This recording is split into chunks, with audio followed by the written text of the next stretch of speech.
Indians bounce back with the win today. Cavs, we'll have to wait till tomorrow night to see who we play between the Boston Celtics and the Washington Wizards. And there's only 88 more days until misery starts. Browns preseason opens up against the Saints in 88 days. Steph Curry, he's unbelievable. Warriors take a 1-0 lead over the Spurs to open up the Western Conference Finals. Cavs, on the other hand, they'll have to wait till tomorrow night. As I said, they'll play on Wednesday night at 8:30. Malutic Live! So what's next?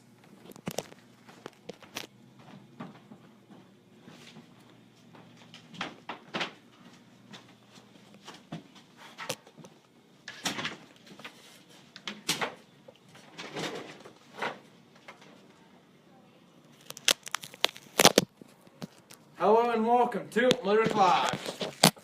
Here on your TV home for Indians baseball, your sister network, Cleveland Cavaliers basketball, and Cleveland Browns football. We are Malutic Live. Hi, I'm Austin Malutic, alongside my cameraman Brian Harris, filling in for Mason Birch, who won't be able to make the show this evening. Happy Mother's Day to all the wonderful mothers, grandmothers, stepmoms out there. Hope you all had an exciting and relaxing day.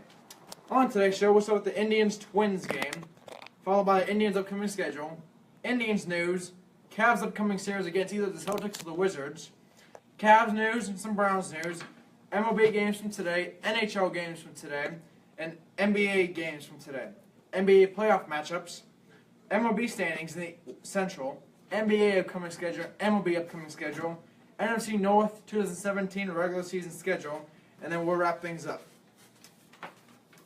First off, we got some sad news to break to you that's been happening in the past 24 hours. 2 people have died. McKinley High quarterback dead after shooting at graduation party. Family and friends say 18-year-old Bryant Lee has died Saturday after shooting at a graduation party. They said the McKinley High senior and starting quarterback for the 2016 season was shot Saturday while attending the party a few blocks from his North Baton Rouge home. Baton Rouge police say one victim was struck in the head when the shooting occurred around 1:50 a.m. According to EMS spokesperson Mike Chalks, 2 others suffered minor injuries in the shooting. It's a sad situation, said Kenny Hilton, head football coach at McKinley. He was going to graduate in 3 days with a 3.5 GPA. Baton Rouge police were still gathering details about the shooting, which occurred on Spaulding Street just off Seacon High in the Scottsdale area. It's the second time in 6 months Lee was shot in the same part of Baton Rouge.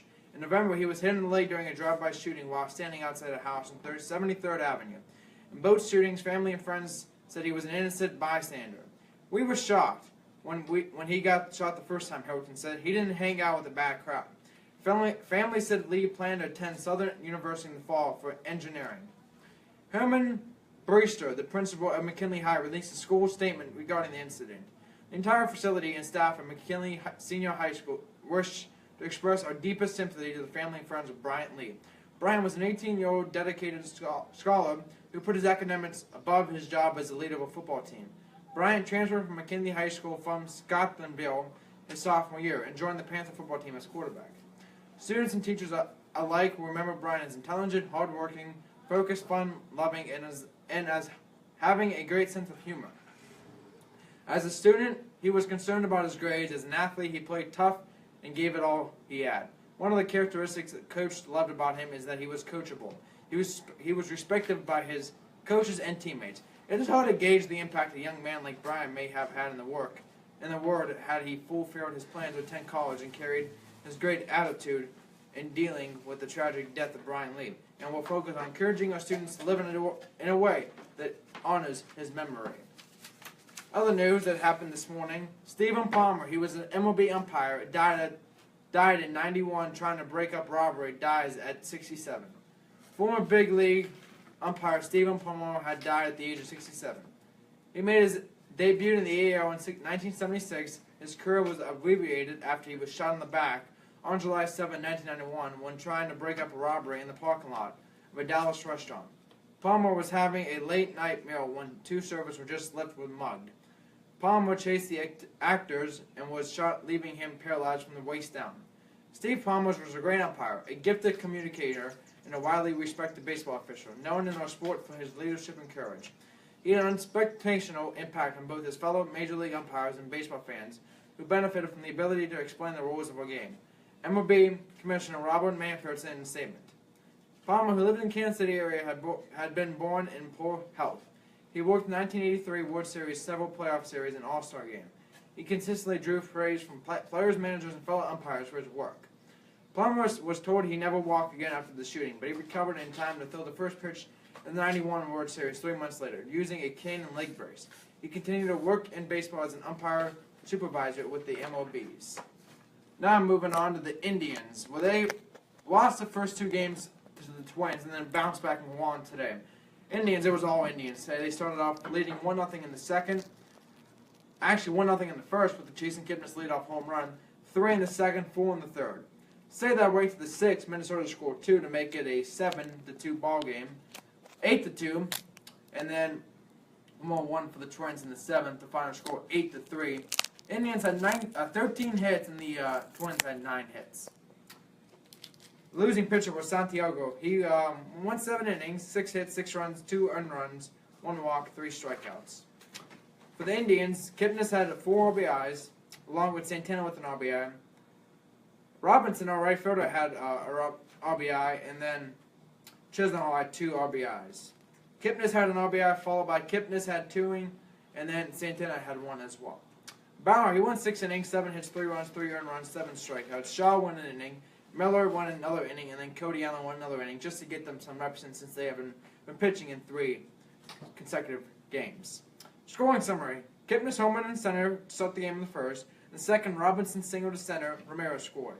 And then Chisholm homered to center. Robinson scored the batter after. In the third, Santana homered to the left, and then after that, Kipnis homered to the right. Chisholm and Perez scored to make it 8-0.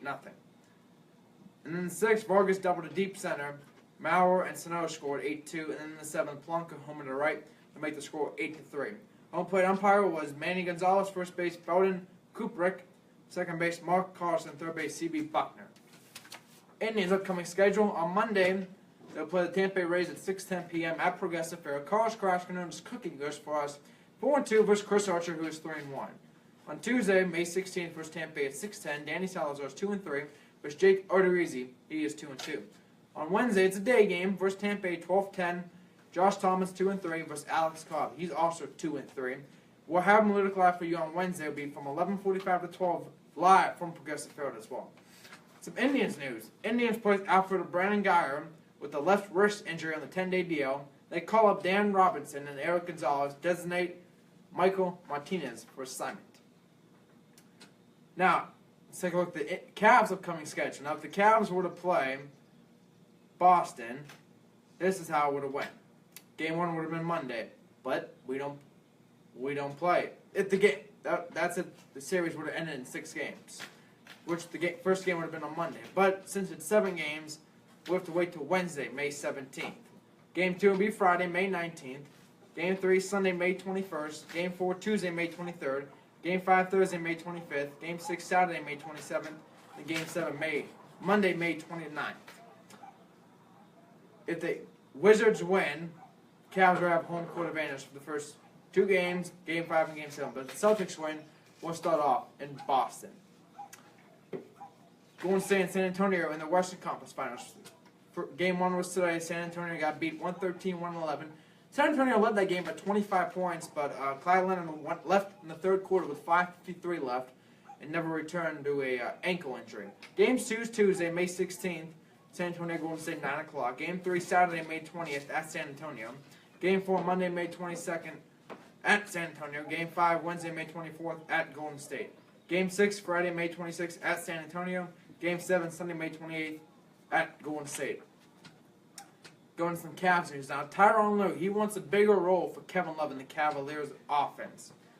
Love said, I told him we are 8-0 and I don't mind it. If I get 5 or 6 shots, if I get 15 shots, it doesn't matter to me. As long as we win. I've been in that position before, and we are having so much happy, feel good. J.R. Smith had to pay Cavs coach after bad play versus the Raptors. Cavs coach Tyronn Lue gave his players a challenge in the playoff series against the Raptors. Don't fall for a pump fake by DeMar DeRozan or Kyle Lowry. As Cleveland.com reports, Lue said if one of his players fell for the move, he would be fined $100. With Lowry out the final 2 games with a sprained ankle, the challenge became a little easier. But J.R. Smith fell victim to DeRozan in Game 4. Lue didn't even wait before collecting his cash as he Smith to pay up in the locker room after the game. Overall, though, Smith did a great job defensively all series as he was tasked with stopping DeRozan. The Raptors also was difficult to stop, and the fact Smith fell for one of the pump fakes in 4 games shows that he'd upped the task to play stronger defense. Warriors' Draymond Green not impressed with the Cavs' playoff competition so far. There's no question as to which teams are playing the better basketball in the NBA playoffs. Surprise, surprise, it's the Warriors and the Cavs.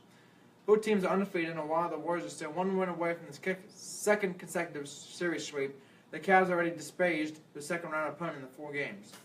Golden State's forward Draymond Green versus the Cavs' opponents thus far, the Pacers and the Raptors, have put up more of a fight against LeBron James and his co-hosts. I thought teams would compete a little harder. Green said for the shootout on Monday. I just watched San Antonio and Houston. I like to watch good basketball. When you watch Cleveland play, you're only watching one side of good basketball. That's kind of weak. I like watching teams playing good basketball. When you watch them, you watch one team playing good basketball, and everyone else does something different. I don't know what that something is. Tell us how you feel.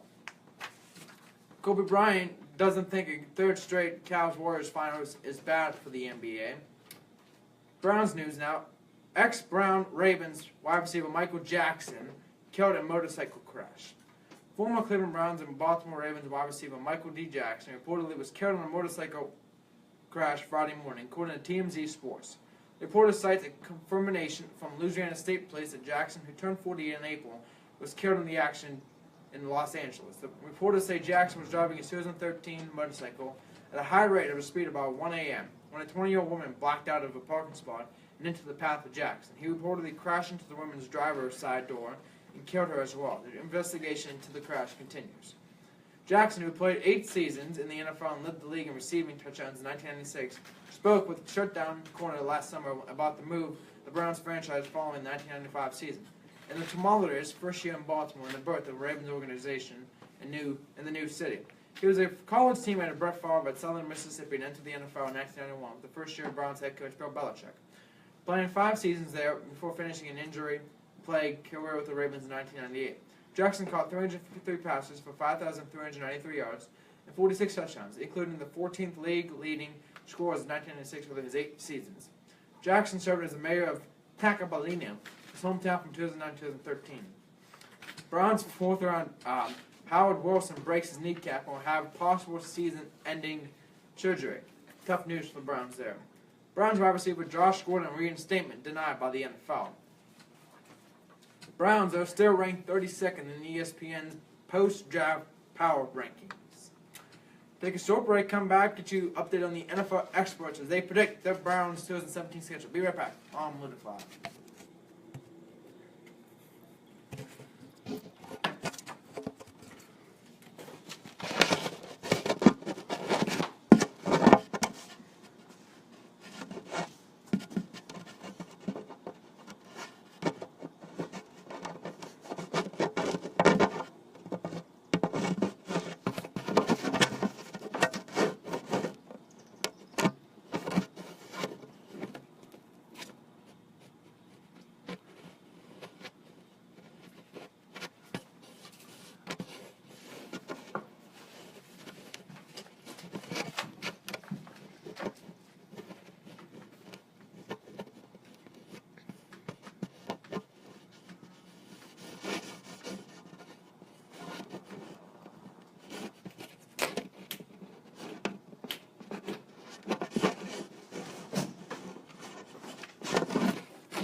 Hello and welcome back here to Malutic Live.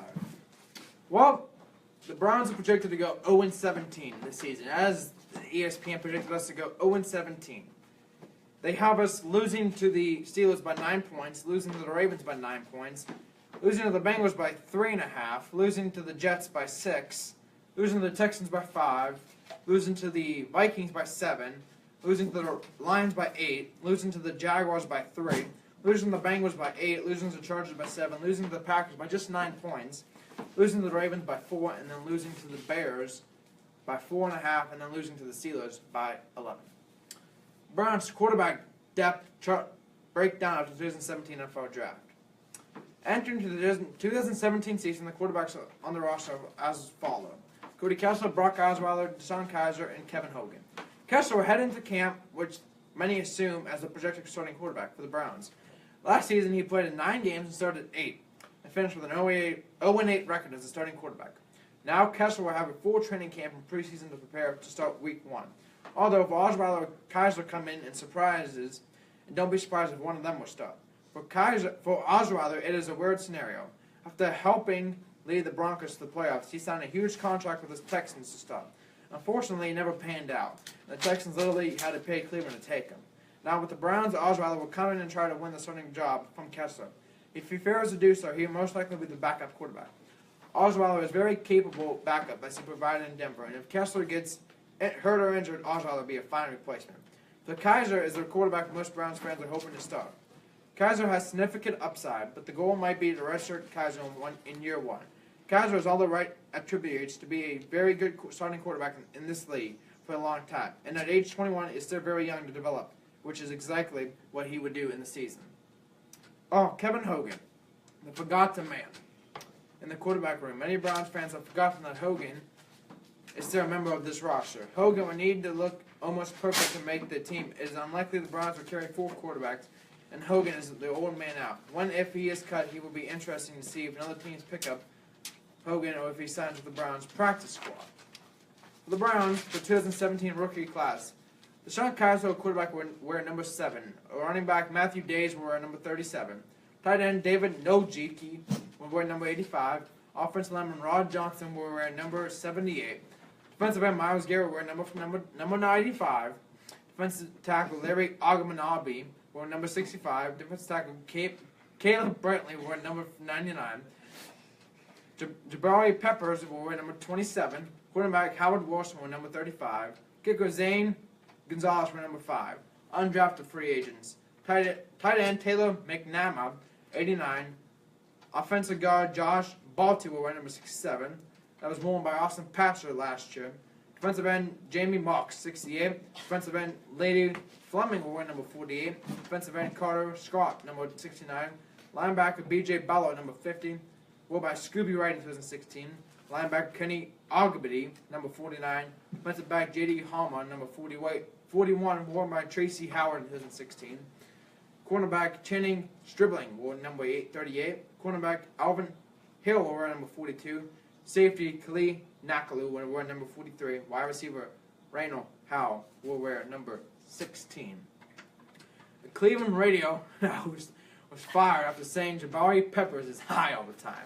He's got a point there, but can't say that on the internet.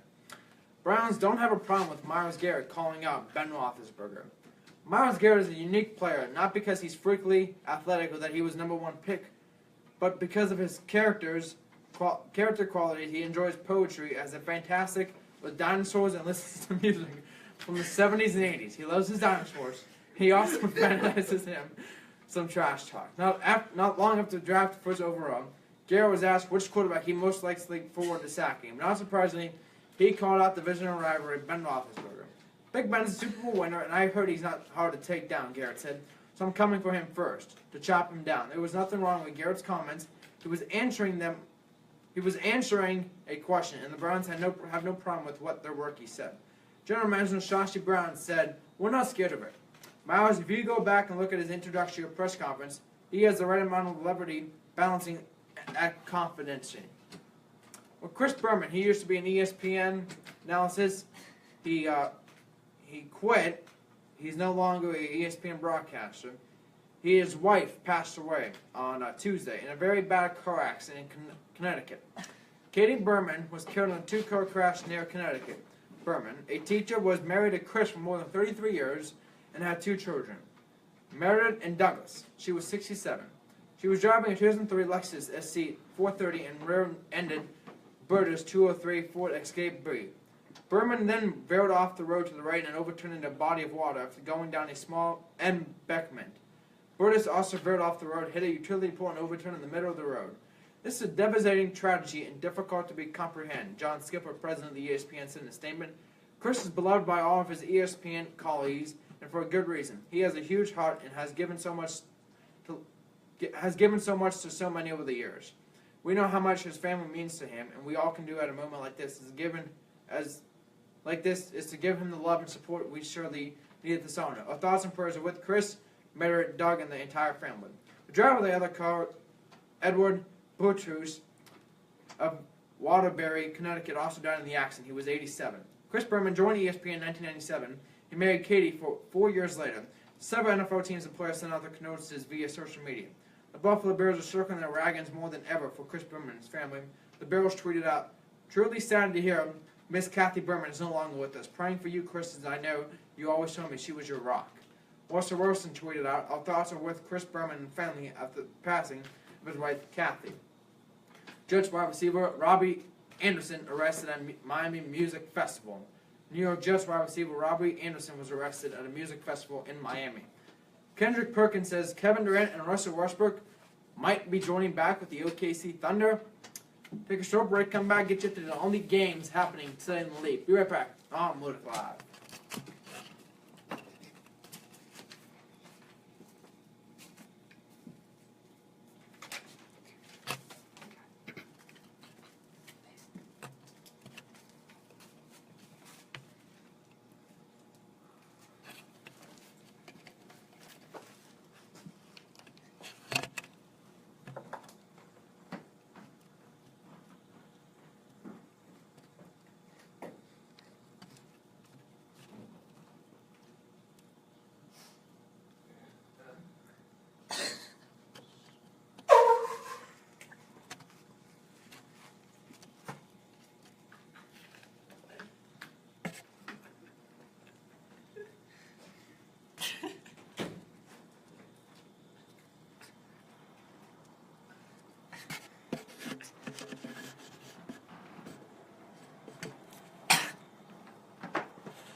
Hello and welcome back here to Malutic Live. Let's get you on the NHL games. Predators and the Ducks. Predators lead the series 1-0. That game starts in about 16 minutes. NBA games today. Warriors 113, Spurs 111. Warriors lead the series 1-0. MLB games today. Blue Jays beat the Mariners 3-2. Marlins over the Braves 3-1. Indians over the Twins 8-3. Rays over the Red Sox 11-2. Phillies over the Nationals 4-3. Yankees over the Astros 11-6. White Sox over the Padres 9-3. Brewers over the Mets 11-9. Royals over the Orioles 9-8. Cardinals over the Cubs 5-0. Rangers over the Athletics 6-4. Rockies over the Dodgers 9-6. Angels over the Tigers 4-1. Giants over the Reds 8-3. Pirates lead the D-backs 6-4. Bottom of the 10th. The Buccos hold on for that. They'll win the series. And then other news, other games going around right now. The Nationals are beating the Phillies 1-0 top of the 4th. The Astros in the game 2 of the doubleheader jump out top to the Yankees 8-0 top 2 there. Got some breaking news as we just hit the air. Before we came on a commercial break, we got news that there will be a Louisville girls golf meeting on Tuesday. Take a look now at the NBA playoff schedule. The Golden State Warriors, San Antonio Spurs in the Western Conference, the Cleveland Cavaliers, and either the Celtics or the Wizards will be playing the Cavs. Game 7 will be tomorrow night. Take a look now at the AL Central standings. Minnesota, 19-15, lead us. We're right behind them, though. We're 19-17. Detroit's in 3rd, 18 all. White Sox in 4th are 17-18. KC's in 5th, 16-21. NBA games for tomorrow. Washington, Boston, 8 o'clock p.m. on TNT. Tuesday, San Antonio and Golden State, 9 o'clock p.m. And on Wednesday, the Cavs versus either the Celtics or the Wizards at 8:30 p.m. Take a look now at the games for tomorrow in the MLBs. Tampa Bay and Cleveland, 6:10 p.m. Chris Archer versus Carlos Carrasco. Houston versus Miami, 7 o'clock. Joe Musgrove versus Danny Straley. Atlanta versus Toronto, 7:07 p.m. Bartolo Colon versus Mike Boslingo. Mets and D-backs at 9:40. Zach Wheeler versus Zach Goody. White Sox and Angels at 10:07 p.m. Mike Pefley versus Jesse Chavers. Oakland versus Seattle at 10:10 p.m. Sean Manny versus Yanaval Galito. Milwaukee versus San Diego, 10:10. Chase Anderson versus Jose Perdomo. Dodgers and Giants, 10:15. Brandon McCarthy versus Matt Cain. The Vikings 2017 regular season schedule now. Open up things against the Saints, followed by the Steelers. Then they'll play the Buccaneers. Then they'll host the Lions. Then they'll follow up with the Bears. Then they start the season, and then they open up Sunday, October 15th versus the Packers. followed by the Ravens. Then they'll play a London game at 9:30 against Upper Cleveland Browns. Then they'll play the Washington Redskins. Then they'll play the Los Angeles Rams, followed by the Detroit Lions at 12:30. That is a Thanksgiving game. Followed by the Falcons, Panthers, Bengals, Packers, and then the Bears. The Packers, they open up against the Seahawks, followed by the Falcons, followed by the Bengals and the Bears. Then they'll play the Cowboys, Vikings, Saints, Lions. Then they'll play the Bears, Ravens, and then they'll play the Steelers on the Thanksgiving night game. Then they'll play the Tampa Bay Buccaneers. Then they come to our house to play our Browns. And then they go to Carolina, and then they come home to wrap up the season schedule at home against the Vikings, and then finish up on the road to play the Lions. For the Lions, they open up against the Cardinals, then they play the Giants, then they play the Falcons, then they go to the Vikings, Panthers, Saints, Steelers, Packers. Then the Lions come to Cleveland to play the Browns. Then they go at Chicago, and then they come home to play the Vikings on Thanksgiving, and then they go at Baltimore, at Tampa, and then they come home to play the Bears, on the road to play Cincinnati, and then come home to play the Packers. For the Bears, they open up September 10th versus the Falcons at 1 o'clock. On the road to play the Buccaneers, home versus Steelers, at Packers, home against the Vikings, at the Ravens, home versus the Panthers, at the Saints, versus the Packers and Lions, then at the Eagles, home versus Niners, at the Bengals and the Lions, home against the Browns, that's a Christmas Eve game, it's at 1 o'clock, and then at the Minnesota Vikings. Take a last break, come back, wrap things up here on Malutic Live.